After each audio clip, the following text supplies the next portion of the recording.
मुझे नहीं पता था कि मेरा यह निर्णय मुझे इतना अधिक मानसिक सुख प्रदान करेगा। तो मैं ऋषिकेश से पुरी जा रही कलिंग उत्कल एक्सप्रेस में सवार होकर निकल पड़ती हूँ अपने 4 धाम में से एक धाम पुरी की यात्रा अनुभव करने।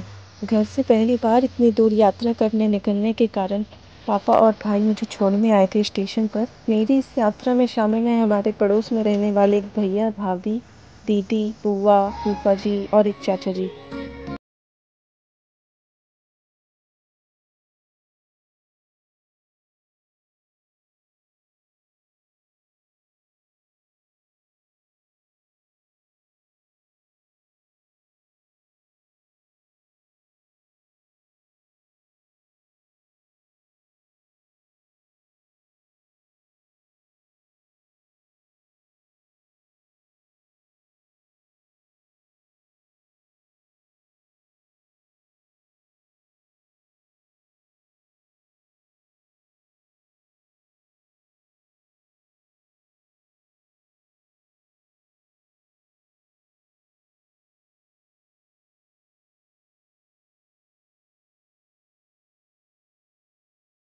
हमें यहाँ महाप्रभु के मंदिर का दर्शन होता है।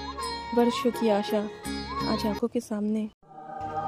सूर्यास्त होने से पूर्व थके हारे हम पहुँच जाते हैं समुद्र की ओर। प्रथम बार समुद्र को देखने के पश्चात मैं तो एक क्षण भी प्रतीक्षा किए बिना समुद्र की ओर बढ़ जाती हूँ। इतना मनोरम प्राकृतिक दृश्य, इन लहरों की भांति चंचल मन भी झूम उठा।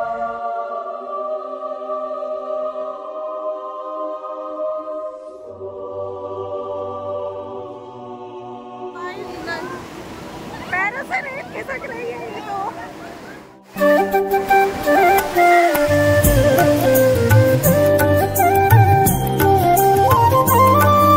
समुद्री तट का रंगारंग परिवेश और यहाँ के खारे पानी में स्नान कर मानसिक सुख के चक्कर में कहीं शारीरिक स्वास्थ्य पर प्रभाव न आए, इसलिए हम चल पड़ते हैं अपने धर्मशाला की ओर। रात्रि के प्रथम पहर में हम दर्शन करने जाते हैं महाप्रभु जगन्नाथ जी के।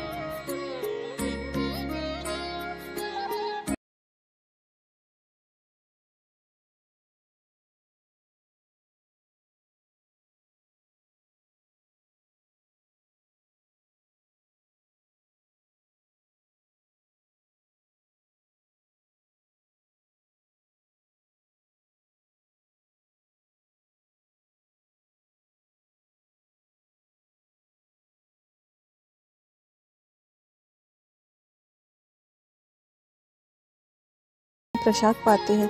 यहाँ अति सात्विक स्वादिष्ट भोजन पाकर तो मन तृप्त ही हो गया। यहाँ मैंने जगन्नाथ की रसोई देखी। आज मेरा पुरी में दूसरा दिन है। प्रातः 4 बजे ही हम उठकर निकल पड़ते हैं पुनः समुद्र तट पर सूर्योदय के दर्शन करने। यहाँ पर हमारे साथ आए हुए भाभी ने संग लिया और भी सुंदर सी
कलर की है। वैसे तो मैंने ये वेस्ट बंगाल में पहले देखा है।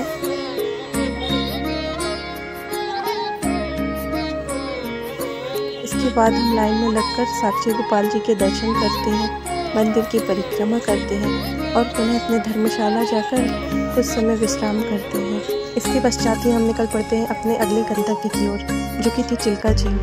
पुरी के मंदिर के समीप जो समुद्र है, यह भी वही समुद्र का ही एक बड़ा सा टुकड़ा अलग होकर झील में परिवर्तित हो गया है। और अगर आपको पानी, नदी, बोटिंग ये सब पसंद है तो ही आप चिल्का झील जाएं, वरना मैं कहूँगी कि आप कोणार्क, भुवनेश्वर इनके दर्शन करने जाएं। चिल्का झील में कुछ अलग था तो एक यहाँ का पेड़ पौधे, वनस्पतियाँ, मैंने पहले भी पेड़ पौधे नहीं देखे हैं और यहाँ आकर देखने मिलते हैं मुझे ये पक्षी, ये सुंदर नज़ारा। और इन सब का आनंद लेते हुए मैं पहुँच जाती हूँ झील के किनारे, जहाँ झील के उस किनारे से कुछ लोग हमारे नाव पर आ जाते हैं। पता नहीं इनके पास कुछ सामान था, स्नेल वगैरह और भी कुछ, जिनको ये फोड़कर इसमें से किसी में से मूंगा निकाल रहे थे।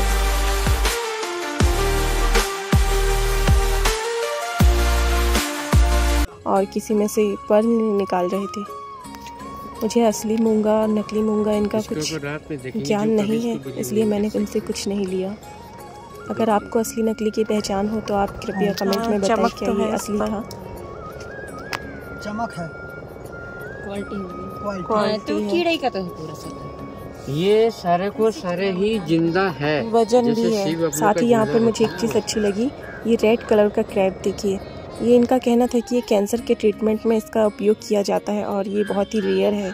जो मैंने फर्स्ट टाइम देखा तो ये मुझे अच्छा लगा। इसकी आंखें देखिए, ये बाहर की ओर उभरी हुई है। बहुत ही क्यूट सा क्रैब है ये।